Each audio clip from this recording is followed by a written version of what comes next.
Bonjour chers amis, les amis du café, vous qui aimez votre tonus spirituel, vous êtes tous la bienvenue et nous croyons fermement que notre café va encore vous apporter l'énergie spirituelle nécessaire, l'énergie qui va vous propulser dans de nouveaux niveaux d'expérience ainsi que de percée. Le café chrétien de cette semaine a pour thème derrière la porte appelée l'échec. Derrière la porte appelée l'échec.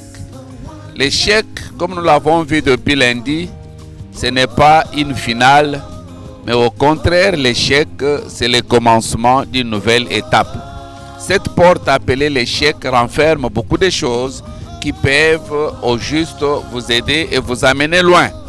Nous l'avons vu hier, derrière l'échec d'Aïe, il y avait la révélation, il y avait l'orgueil, il fallait qu'on détruise l'orgueil de Josué qui est parti directement attaquer Aïe sans demander à l'Éternel.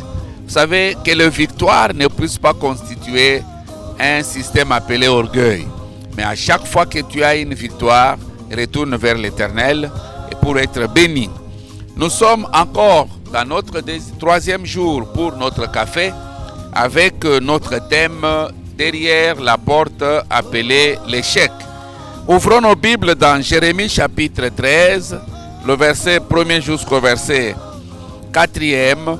Jérémie chapitre 13, du premier verset au verset 4e. Nous voyons l'Éternel qui renvoie son prophète d'aller dans la maison du potier. La maison du potier, cet homme qui est en train de manier l'argile. Et l'Éternel dit à Jérémie, lorsque le potier fait une œuvre d'art, si ça ne réussit pas, il ne jette pas l'argile, mais il va recommencer. Donc quand il y a l'échec, il y a toujours un moyen de recommencer et un moyen d'aller loin. Alors qu'est-ce que l'échec nous amène? Cette porte appelée l'échec, c'est une bonne porte. Derrière cette porte, l'échec, il y a la révélation de l'attitude que la personne a vis-à-vis de l'événement appelé l'échec. Quand tu es devant l'échec, quelle est ton attitude? Parce que ton attitude va déterminer ton altitude. Donc l'attitude que tu as avant l'échec et pendant l'échec va déterminer l'altitude que tu auras après l'échec. J'ai un exemple d'un enfant appelé Jephthé dans Juge chapitre 11. Cet enfant, d'abord, il est l'enfant d'une prostituée. De deux, ses frères l'ont rejeté. Ils ont dit, étant l'enfant de prostituée, tu ne peux pas hériter avec nous. Cet enfant a connu l'échec.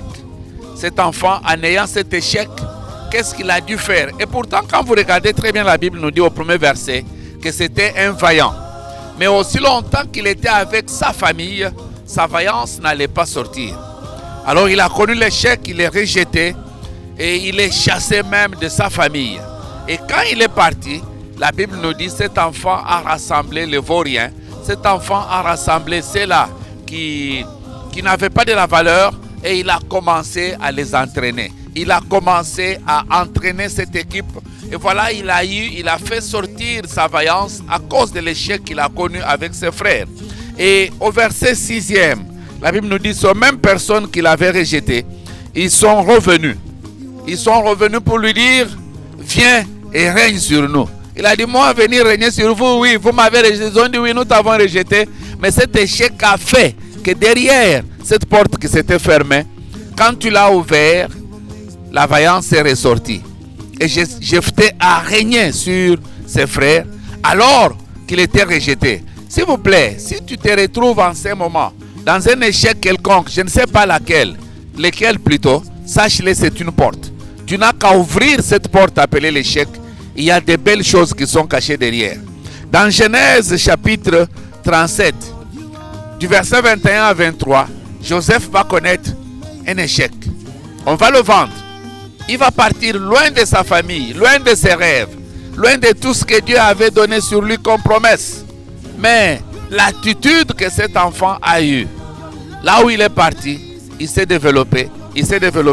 Et au chapitre 45, le verset 3e au verset 5e, toute sa famille l'a adoré. Un enfant qui avait connu l'échec, mais aujourd'hui, on l'a adoré. Aujourd'hui, il a pris en charge toute sa famille. Et voilà maintenant l'attitude de ses frères vis-à-vis de cet échec. Ils ont reconnu Joseph. Joseph s'est fait connaître chez eux. Au chapitre 50, du verset 15 au verset 21, ils avaient eu peur. Pourquoi? Parce qu'ils n'ont pas su que derrière cet échec, il y avait une grande personnalité qui était cachée.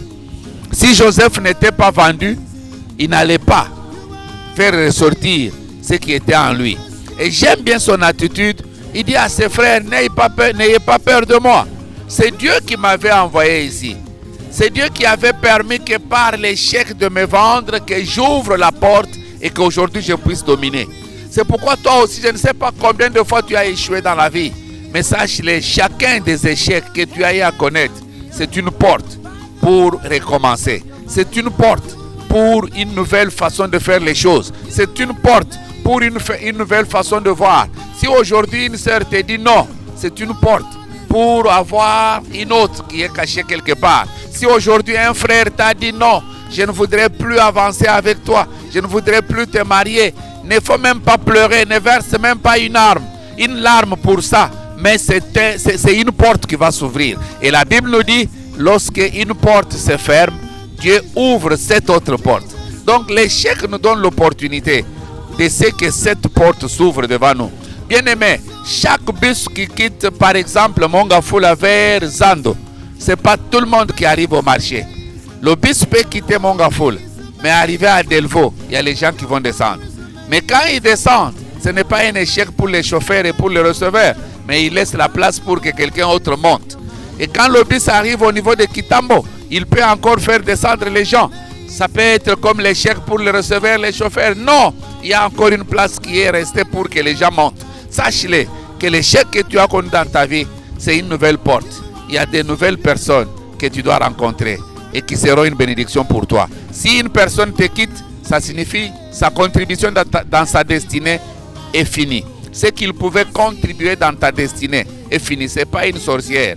Il laisse la place pour que de nouvelles contributions puissent entrer. Vous êtes vraiment bénis. On se revoit demain sur le même réseau. Que le Seigneur vous bénisse. Precious Jesus.